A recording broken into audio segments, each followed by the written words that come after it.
Olá pessoal, tudo bem? Eu sou a professora Suzana Cristina dos Reis, da Universidade Federal de Santa Maria.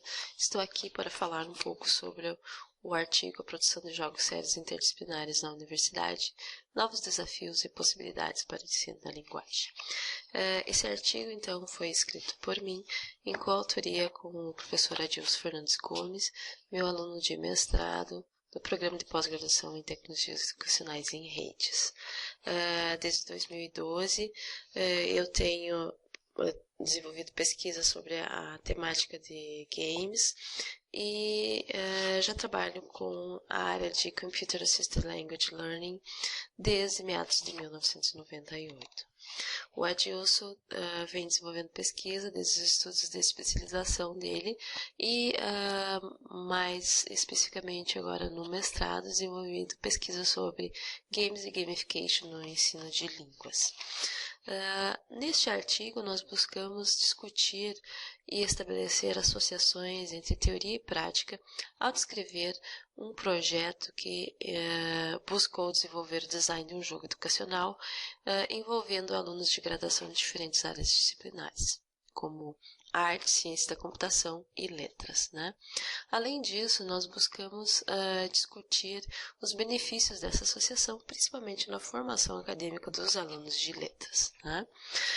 Iniciamos o artigo, então, falando sobre a cultura do ato de jogar, que tem se modificado, principalmente porque hoje inclui novos participantes, né? A família se envolve nessa atividade social, né? Temos pais, avós, tios e tias que participam dessa atividade e com isso também hoje apoiam, inclusive mais esse desenvolvimento dessa prática de jogar, porque também não entendem mais essa atividade como uma perda de tempo. Os estudos de Johnson, de 2005, falavam que no passado essa atividade era discriminada, né? E principalmente porque os pais daquela época entendiam que jogar poderia ser um estimulador para a formação de crianças agressivas e violentas. E hoje já se tem uma nova visão sobre isso, né? Os estudos mostram que os jogos de computadores eles se tornam como atividades e recursos eficazes para promover diferentes tipos de aprendizagem e também para satisfazer necessidades humanas que o mundo real tem muitas vezes falhado em atender, né?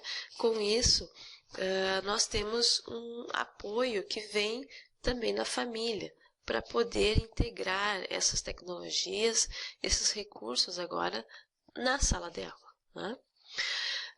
No artigo ainda nós apresentamos uma breve descrição sobre o estado da arte de pesquisa sobre games. No cenário internacional, note-se que há um grande grau de maturidade de desenvolvimentos de pesquisa sobre a temática, né? Na área de linguística aplicada, os estudos de Dee, já de 2001 ou anterior ainda, já enfatizavam a importância do uso de games no contexto escolar e destacavam que games, né, trazem incluídos neles princípios, né, que são benéficos para a aprendizagem. E no nosso artigo, então, nós também buscamos mostrar esses diferentes princípios que são discutidos por Dee nos trabalhos de 2013 e 2005, né? E como nós buscamos integrar esses princípios ao pensar no desenvolvimento de um jogo educacional. No cenário nacional, as pesquisas sobre games ainda são bem iniciais, né? Mas nos estudos de Alves, 2002, a autora reporta que essas pesquisas começaram a surgir mais no Brasil a partir do surgimento de cursos de graduação sobre design de jogos, né? No eixo Bahia, no eixo Rio-São Paulo e na Bahia foram os primeiros locais que surgiram cursos de graduação nessa área. Também no Rio Grande do Sul nós temos aqui em São Leopoldo e na Unicinos outros cursos que também são mais ou menos desse período, né? E que surgiram também nesta época, né? Em termos de pesquisa dentro da linguística aplicada no Brasil, nós começamos a mapear artigos dentro de publicações Qualis A1 e A2 e percebemos que num período de 2009 a 2013 haviam ainda poucas publicações sobre essa temática, né? Nós conseguimos encontrar no estudo que reportamos em 2014 apenas 14 artigos que descreviam algumas experiências sobre o uso de games em contexto de ensino de línguas. O que reportavam então esses estudos, né? No cenário brasileiro, há uma preocupação com a análise de jogos, a identificação dos recursos, princípios de aprendizagem que remetem ao estudo de discutir sobre a necessidade de práticas e competências para o ensino com jogos e também estudos que reportam a tentativa de desenvolvimento de jogos educacionais. Então, dando continuidade aos conceitos trabalhados no artigo, né, nós iniciamos a discussão falando sobre a definição de jogos. Neste artigo, nós não retomamos o conceito de Unzinga, proposto no ano de 72, mas fomos direto para a discussão sobre a definição de jogos online, definido por Zaida, em 2005. Zaida entende jogos como uma competição mental, né, que se realiza por meio de diferentes dispositivos, seja um computador ou qualquer outro dispositivo móvel, né, ou console. E para ser considerado um jogo, então, ele deve possuir regras específicas visando, então, proporcionar entretenimento, diversão ou mesmo a competição, né? No artigo ainda, então, nós discutimos os conceitos de simuladores, jogos e mundos virtuais, né?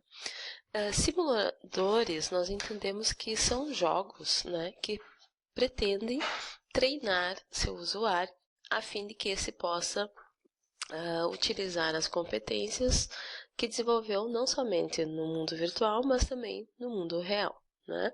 Então, isso quer dizer que dentro dos simuladores, o jogador tem a possibilidade de desenvolver competências extras, né, que não estão ainda bem desenvolvidas, né?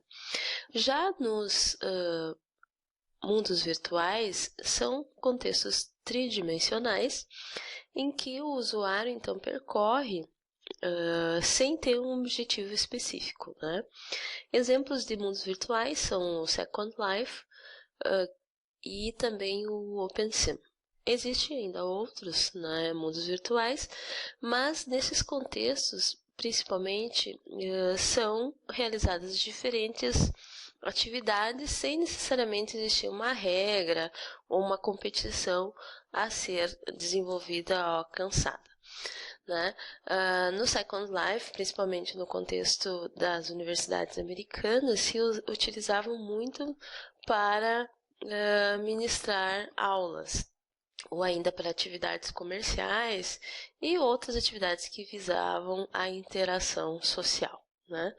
As trocas num contexto virtualizado. Jogos, então, podem ser classificados hoje como jogos comerciais ou vernaculares, como fala Sykes e Reinhardt, e também nós temos os jogos sérios, que são aqueles jogos com fins específicos para a aprendizagem, que também existe entretenimento, mas o principal objetivo deles é proporcionar a capacitação, seja uma capacitação corporativa, a educação, a saúde, enfim, qualquer tipo de produção de conhecimento por meio de um jogo que é considerado um jogo educacional ou jogos sérios. Né? Em 2010, então, tendo essa preocupação em definir o que se entende por jogos, o Lizak e Wright definiram jogos online como atividades divertidas e envolventes, as quais geralmente são acessadas pela internet e que podem ser exploradas exclusivamente para o entretenimento. Né? E nesta mesma direção, outros autores continuaram com essa preocupação em definir o que são jogos, né? E Alves, que é uma pesquisadora brasileira da Universidade da Bahia, tem definido jogos como fenômenos culturais. Então, por que definir jogos como fenômenos culturais, né? Principalmente porque nesse contexto, então, nesse fenômeno que acontece online, né, envolvemos participantes que são expostos a uma série de ferramentas, movimentos, ideias e interações que são simuladas ou geradas em um mundo sintético e virtual. Mas, para caracterizar, então, um jogo, mais especificamente um jogo, né, é necessário que estejam bem definidos desafios, metas, regras, se utilize recursos ou mecanismos que providenciem feedback imediato ao usuário, ao jogador, né, e dê suporte às interações que acontecem nesse contexto digital. E isso vai em direção à definição proposta por McGonigal, que todo o jogo deve possuir regras, desafios, metas e principalmente mecanismos de feedback bem definidos para ser considerado um jogo.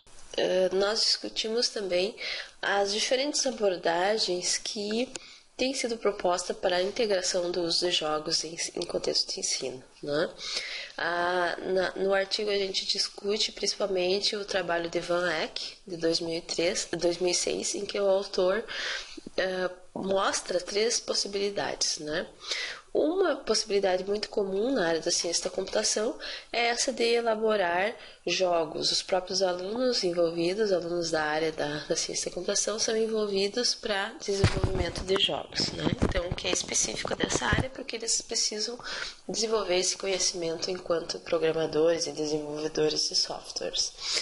Outra proposta pelo Van Eck é que a inclusão de educadores e desenvolvedores técnicos em um mesmo projeto interdisciplinar, né? Trabalhando na construção, no desenvolvimento de jogos, sejam educacionais ou comerciais, e criando uma equipe de trabalho interdisciplinar.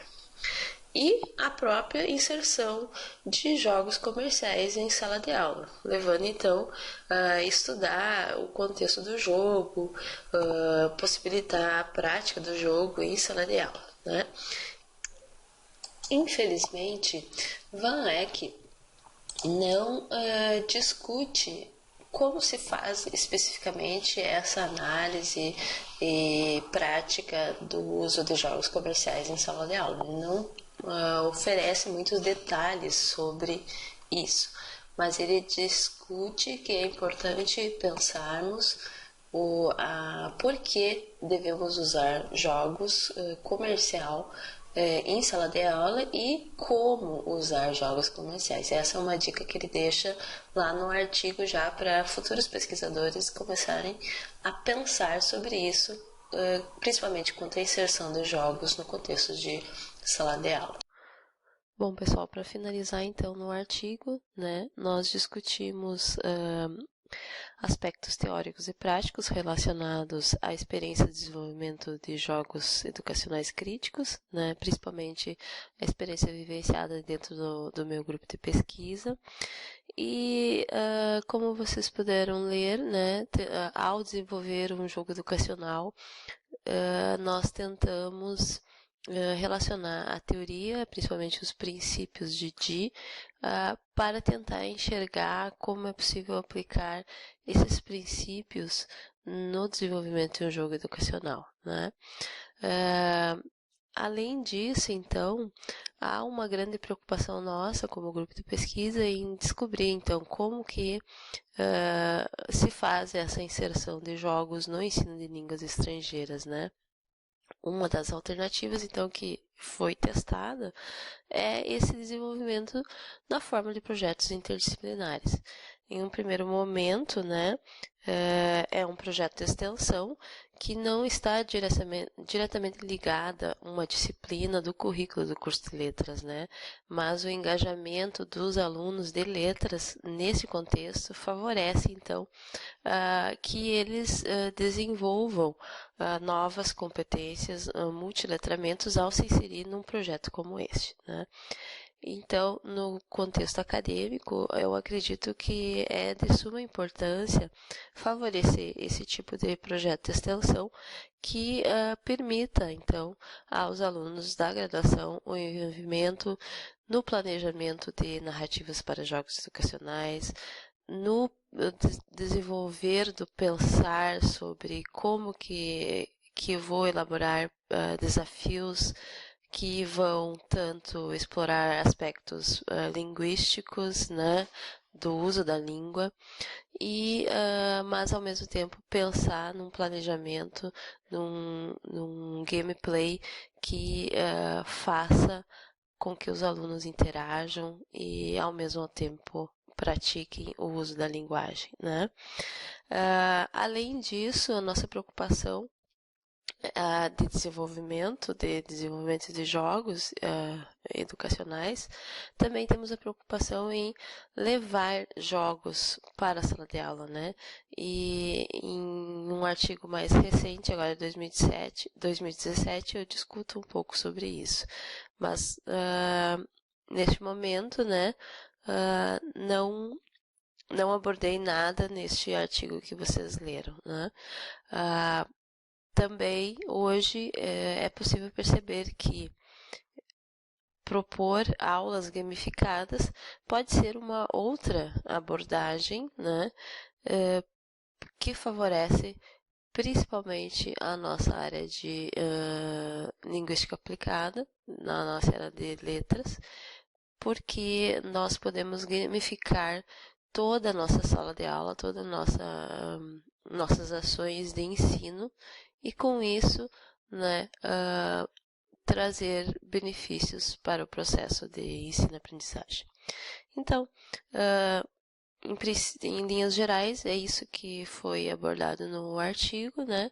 Estou à disposição de vocês para questionamentos e qualquer dúvida, vocês podem entrar em contato, né, por e-mail ou no Facebook e para que possamos interagir e trocar experiências. Muito obrigada.